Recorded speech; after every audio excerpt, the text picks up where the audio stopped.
Salut! Sans plus tarder, nous allons commencer notre affaire d'aujourd'hui. Alexis Lade Robineau est née le 25 janvier 1994. Elle a grandi dans le nord-ouest de la Pennsylvanie avec ses parents et ses deux sœurs cadettes. Les Robineau forment une famille heureuse, très unie et très aimante, et Alexis a vécu une enfance des plus heureuses. En plus d'être belle, jolie, elle est aussi très intelligente et cultivée. C'est une fille gentille et généreuse auprès des siennes. Selon sa famille, tout le monde l'aimait, elle était très appréciée. Alexis avait une véritable soif d'apprendre. Elle avait un esprit analytique. Elle était très souvent perdue dans ses pensées. Elle réfléchissait beaucoup. Au lycée, elle était très sportive. Elle avait beaucoup d'amis. Elle était membre de la National Honor Society, qui est une organisation nationale qui sélectionne et récompense les meilleurs élèves selon 4 critères: la discipline, l'excellence des résultats, le leadership, ainsi que le volontariat. En 2012, elle a obtenu le diplôme d'études secondaires. Elle est partie continuer ses études à l'université de Pittsburgh. Là, elle a étudié la biologie, la nutrition et la psychologie. Elle réussira brillamment ses études car elle était très curieuse et intéressée par tout ce qu'elle apprenait. C'est d'ailleurs l'une des meilleures élèves de sa classe. En 2016, lorsqu'elle a obtenu son diplôme. Une fois son diplôme obtenu, elle souhaitait continuer ses études de médecine, mais finalement, elle va décider de prendre un petit peu de recul afin de prendre du temps pour elle et en profiter pour voyager. Elle prend alors une année sabbatique et décide d'aménager à Otsuka, au Texas. Elle se met à travailler dans un Twin Peaks. Alors, Twin Peaks, c'est un style de restaurant un peu particulier où les serveuses sont habillées de façon assez sexy. Comme elle était très jolie et souriante, elle a eu beaucoup de succès. Pour elle, c'était un peu le job de ses rêves. Ça lui permettait de rencontrer du monde car elle était très sociable d'ailleurs. Elle n'a pas eu de difficulté à se faire de nouveaux amis. Alexis était une bonne amie, fidèle, attentionnée. Elle était très prévenante. Elle a été en 2017 fiancée à un garçon, mais cette relation n'a pas tenu, ils se sont séparés et durant cette période si difficile pour Alexis, elle a pu compter sur le soutien de ses amis. Petit à petit, elle s'est rapprochée de plus en plus d'un client, un certain Tom Sharkey. Tom était un client fidèle, c'était le genre de client qui était sympa avec tout le personnel, qui discutait avec tout le monde, il avait toujours une petite blague à faire et le courant est tout de suite passé entre Alexis et lui. Tom travaillait comme consultant dans le domaine pétrolier, ce qui l'a mené à voyager à travers le monde et c'est aussi ce qui a plu à Alexis. Elle le trouvait très intéressant. Tom est un homme grand avec un corps de bodybuilder. Il dégageait de la confiance et de la sécurité. Il était plus âgé qu'Alexis, 23 ans d'écart. Elle en avait 23 ans lors de leur rencontre et lui en avait 46 ans. Tom avait également été marié et divorcé avec 2 enfants, un garçon et une fille, qui avait quelques années de moins que Alexis, mais cela n'avait aucune importance pour elle. Elle qui était tombée follement amoureuse de lui. Le conte de fées commença donc, ils publiaient tout ce qu'ils faisaient sur les réseaux sociaux, leur quotidien, leur passion. Pour Alexis, néanmoins, c'était une période où elle travaillait beaucoup. Elle cumulait 2 emplois car elle en avait un autre emploi en plus de son travail au restaurant. Elle était complètement exténuée, fatiguée de cette situation. Elle s'intéressait à l'indépendance financière et en avait marre de passer son temps à travailler. Elle ne voulait plus échanger son temps contre de l'argent. Elle va décider alors de quitter son emploi chez Twin Peaks pour devenir vendeuse pour des produits de soins capillaires et de soins de peau de la marque Monat. Cette société est ce qu'on peut appeler une société de type pyramidal. C'est une société qui utilise le MLA ou encore le marketing de réseau. Alors, ça fonctionne avec un système de cooptation, c'est-à-dire qu'on coopte et que l'on recrute des personnes, des influenceuses qui elles-mêmes vont recruter d'autres influenceuses. Au départ, on vend des produits. Dans ce cas présent, des produits des soins capillaires. Du coup, la personne qui vend le produit touchera une commission. Elle se dit généralement indépendante, présente et recommande amicalement ses produits à d'autres personnes qui la suivent sur les réseaux sociaux. Cette société pour laquelle Alexis travaille, Monat, est connue pour avoir eu 3 procédures judiciaires à son encontre pour fraude et escroquerie. Il y a eu de nombreuses plaintes de femmes ayant perdu leurs cheveux à force d'utiliser leurs produits. La plupart des gens qui se lancent dans ce type de business pyramidal échouent, mais ce n'était pas le cas d'Alexis. Alexis avait le don naturel pour la vente et le recrutement des personnes. Les gens lui font confiance, elle a rapidement gravi les échelons. Elle a progressivement augmenté son Instagram et elle a vraiment commencé à attirer une clientèle active. Elle avait fait une formule gagnante qu'elle utilisait ses compétences en vente, mais également ses compétences en biologie pour promouvoir les produits de la marque Monat.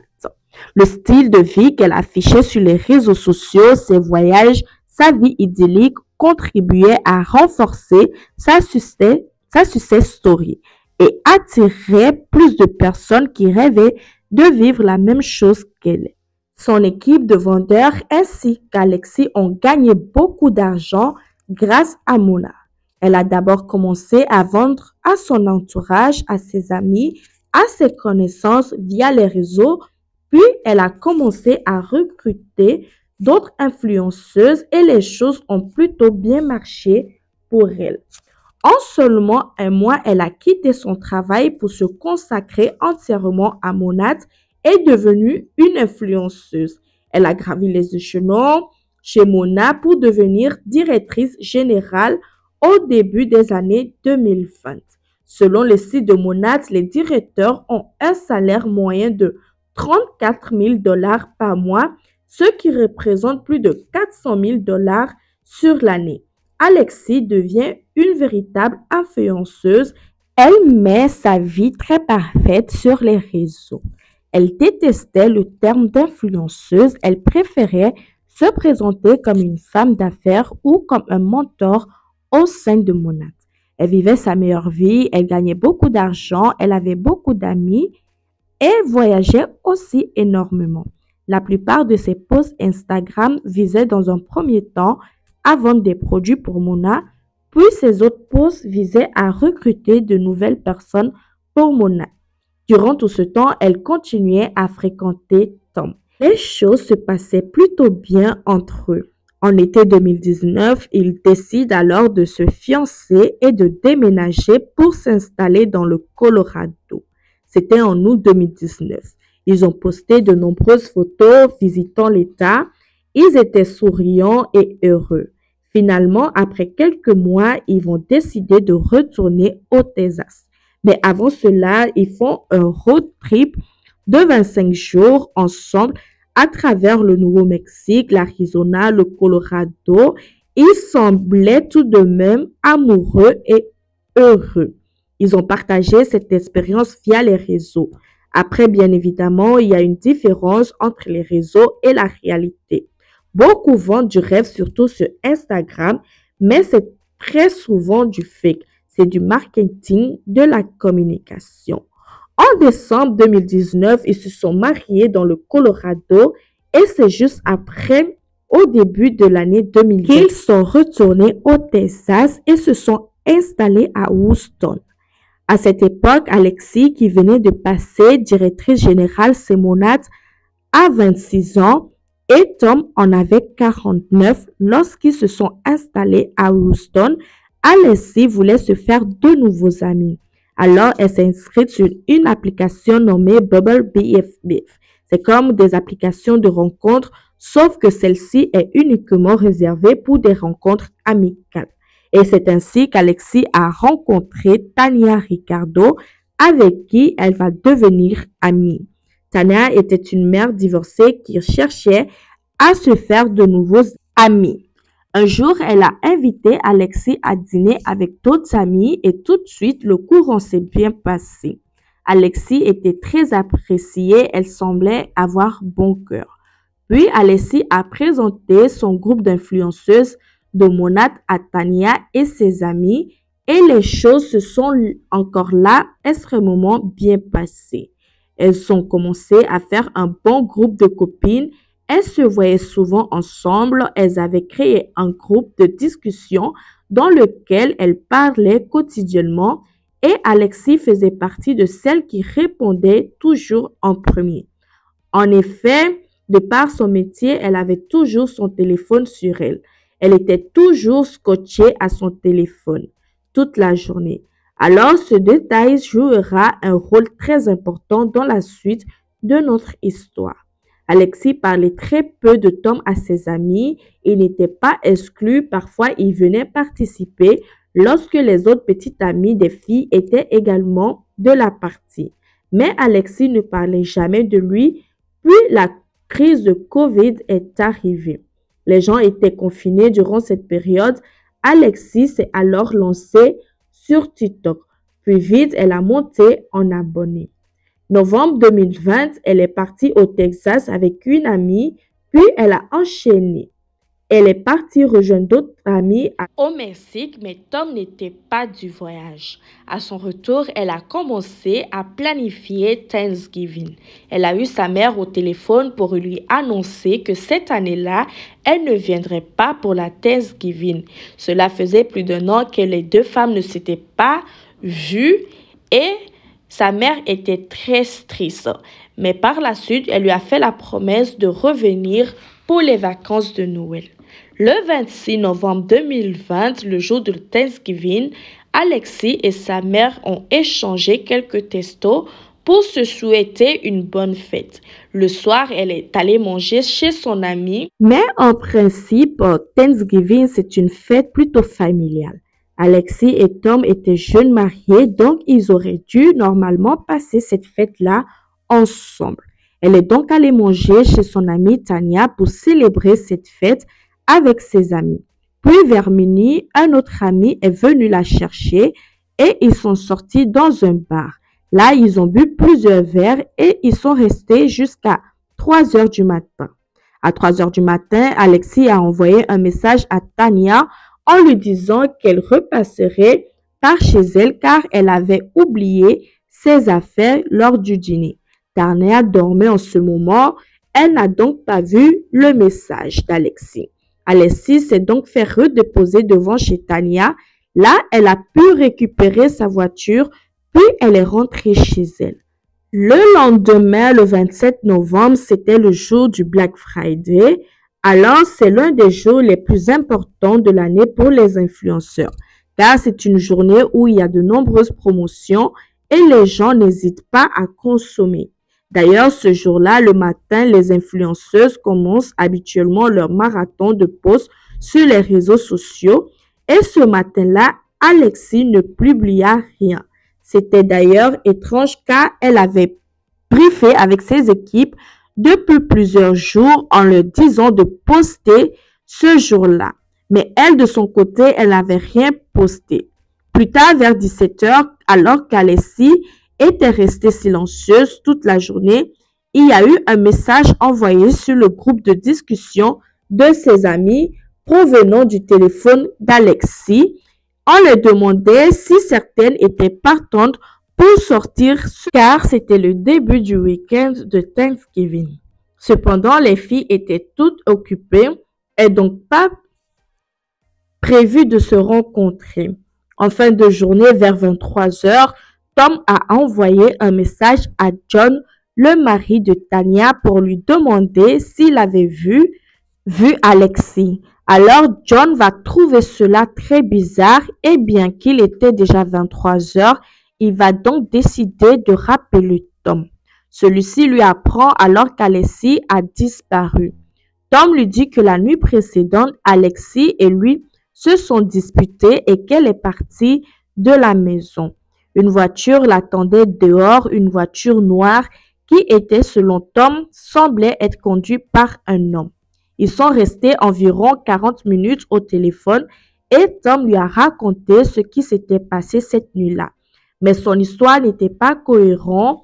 Au fur et à mesure de la discussion, Tom se trompait et se contredisait à l'issue de la conversation.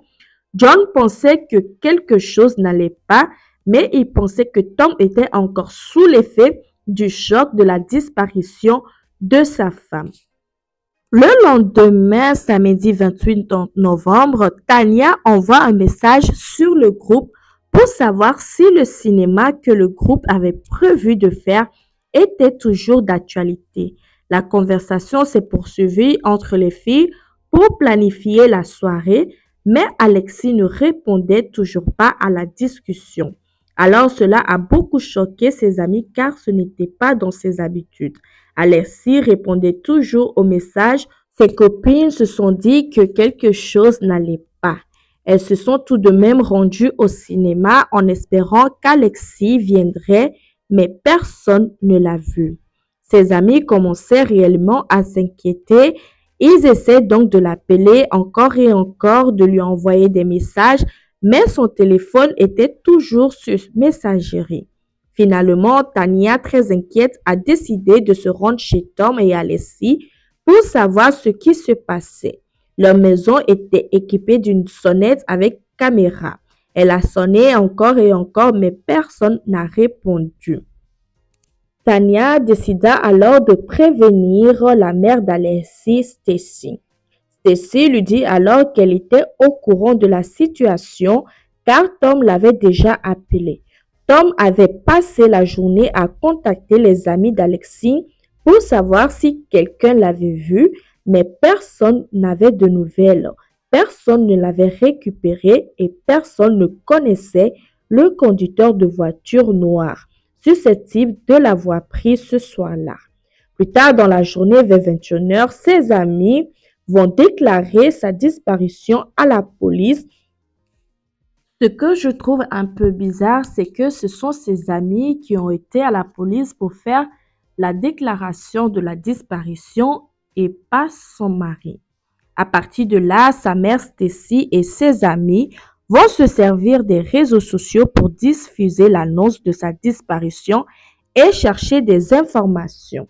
Sa mère a publié un post où il était écrit veuillez partager ce message, ma fille Alexis a disparu, personne n'a eu de ses nouvelles depuis 24 heures. La police est prévenue, elle vit à Houston, au Texas. Depuis janvier, c'est là qu'elle a été vue pour la dernière fois. S'il vous plaît, aidez-nous à la retrouver et à la ramener saine et sauve à la maison. Nous sommes désespérés. Partagez s'il vous plaît. Elle a également rajouté la description de la Jeep blanche d'Alexis.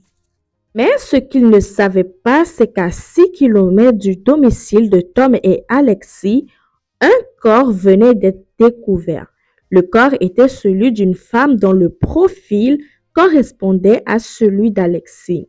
Le corps était nu et totalement propre. On aurait dit que la dernière chose que cette femme avait fait était de prendre un bain avant de mourir. Le corps était posé là sur le bord de la route. Dans un premier temps, l'éboueur qui a retrouvé a pensé que c'était un mannequin en plastique. Il ne s'est pas arrêté, mais il a prévenu son supérieur et ce dernier s'est rendu sur place. En s'approchant, il s'est rendu compte qu'en vérité, c'était le corps d'une femme. Et donc, il a directement appelé le 911. Elle n'avait pas de sac à main, pas de chaussures, pas de téléphone.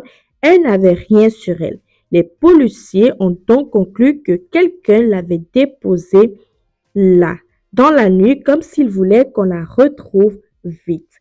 Le dimanche 29 novembre au matin, la famille d'Alexis n'était toujours pas au courant de la découverte de ce corps. Il avait toujours un espoir de revoir Alexis vivante. Mais durant ce temps-là, Tom avait été appelé pour identifier le corps et confirmer qu'il s'agissait bien d'Alexis. Plus tard dans la journée, sa famille et ses amis ont été prévenus de cette tragique nouvelle. Alexis avait été retrouvée malheureusement morte. La mère d'Alexis, désemparée, a fait ce post. C'est le cœur brisé que Mike et moi voulons vous dire que le corps d'Alexis a été retrouvé. Nous ne pouvons pas commencer à vous remercier pour tout votre amour et les gentils mots que vous avez adressés à notre famille. S'il vous plaît, donnez-nous le temps de pleurer cette incroyable perte pour notre famille et pour le monde. Tu vas nous manquer. Le corps d'Alexis ne présentait aucune trace de traumatisme ou d'agression sexuelle ou de blessure. À cause de la mobilisation de ses amis et de sa famille lors de sa disparition, l'affaire est devenue très rapidement médiatique. Les gens ont essayé de comprendre ce qui s'est passé. Des rumeurs ont commencé à circuler. Les gens ont commencé à faire des hypothèses. Alexis était retrouvée parfaitement propre, comme si elle venait de sortir d'un bain, a indiqué le médecin légiste. Comme il n'y avait aucune trace sur son corps, la première hypothèse est qu'Alexis aurait pu être empoisonnée ou qu'elle aurait pu succomber à une overdose. Elle aurait pu également être étouffée. Selon sa famille, Alexis ne prenait pas de drogue, elle n'en avait jamais pris. La seule possibilité qu'elle soit morte d'une overdose, c'est qu'on l'aurait droguée à son insu. Cependant, les examens ont confirmé qu'elle n'avait consommé aucune drogue et l'hypothèse de l'overdose a donc été écartée. Puis les bruits ont commencé à courir selon sa relation avec Tom. Alexis avait confié à l'une de ses amies que les choses n'allaient pas très bien entre elle et Tom et qu'elle était très inquiète. Elle avait également peur pour sa vie. Finalement, une information capitale fut révélée. Il semblerait qu'ils souhaitaient divorcer. Ils avaient déjà séparé le compte bancaire. Les documents du divorce étaient prêts et n'attendaient plus qu'à être signés. Cette information fut un véritable séisme auprès de ses proches. Alors, tous les regards se retournaient vers Tom. On apprend également ensuite que lors de son voyage au Mexique, durant le début novembre 2020, Alexis aurait fait la connaissance d'un certain Sébastien Marmonnet, un DJ basé à Houston, la ville où vivait Alexis. On ne sait pas réellement ce qui s'est passé entre eux, mais certaines de ses amies ont dit qu'ils allaient commencer une liaison à ce moment-là et d'autres ont dit qu'ils étaient simplement restés amis car Alexis ne voulait pas techniquement tromper Tom, même si pour elle, sa relation avec Tom était déjà terminée. Tom changera sa version plusieurs fois tout au long de l'enquête. À un moment donné, il dit à la police qu'elle portait ensuite des chaussures de course lorsqu'elle a quitté la maison. Puis une autre fois, il dira qu'elle était finalement partie pieds nus. Dans une version, il dira également qu'elle n'avait pas son téléphone sur elle et une autre fois, il dira qu'elle avait pris son téléphone avec. Tom donnera ensuite une interview dans les médias où il dira qu'il était menacé de mort, qu'il était très émotif et fatigué. Il dira ensuite que l'image que Alexis renvoyait au public n'était pas celle qu'elle était à la maison. À la maison, elle était stressée, contrariée et c'est lui qui devait constamment la réconforter. Sa famille, ses amis ont été surpris et n'ont pas aimé le portrait que Tom donnait d'Alexis. La mère d'Alexis dira par après qu'elle n'était pas au courant du problème du couple. Après, ce n'est pas parce qu'elle n'était pas au courant qu'il n'y avait pas de problème dans le couple. Durant ce temps, les enquêteurs continuaient à enquêter. En janvier 2021, à peu près 2 mois après le drame, les résultats de l'autopsie sont enfin tombés. Alexis est morte étranglée et l'affaire a donc été classée comme homicide. Sur le registre du médecin légiste, Tom était inscrit comme le plus proche parent. C'est donc lui qui devait décider de ce qu'il fallait faire pour le corps, mais Tom n'a jamais réclamé le corps. Lorsque les parents ont voulu prendre le corps de leur fille pour ramener chez eux, ils se sont vus refuser car ils ne pouvaient pas le récupérer sans l'accord de Tom. Mais celui-ci ne répondait plus aux appels, il ne donnait plus de nouvelles. Et 2 semaines plus tard, le médecin légiste a tout de même autorisé les parents à récupérer Alexis.